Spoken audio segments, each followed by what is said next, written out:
হুম।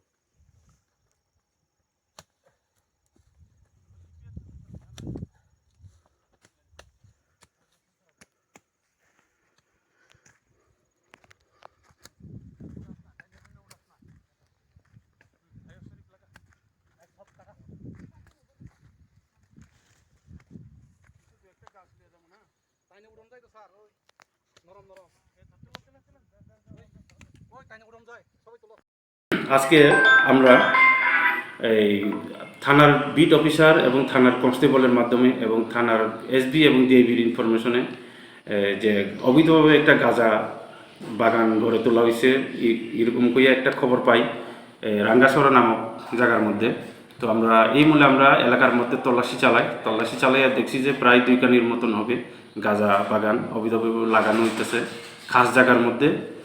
তো আমরা প্রায় 1200 মতন গাঁজা বাগান ধ্বংস করছি এবং এর বাজার মূল্য হবে প্রায় 2 লাখ। এবং এলাকাবাসী অত্যন্ত খুশি, আমাদের পুলিশের কাজে অত্যন্ত খুশি। স্যার এটা মালিককে মালিক আমরা এখনো ইনকোয়ারি করতেছি, ইনকোয়ারি করে এটারে বাইর করানোর চেষ্টা করুন এবং আইন মতো অ্যাকশন নেওয়া হবে। স্যার আগে এই খরব পিএসতে কোনো এরকম অপারেশন করছে? আগে তো এরকম কোনো এটা নাই, করবুক থানার মধ্যে এরকম কোনো গাঁজা বাগান হয়েছে না। এই বছরই প্রথম, 2021 এই বছরই প্রথম। স্যার আপনার পরিচয়? আমার নাম ইন্সপেক্টর সুলেমান রিয়াং, করবুক থানার second officer. Thank you sir.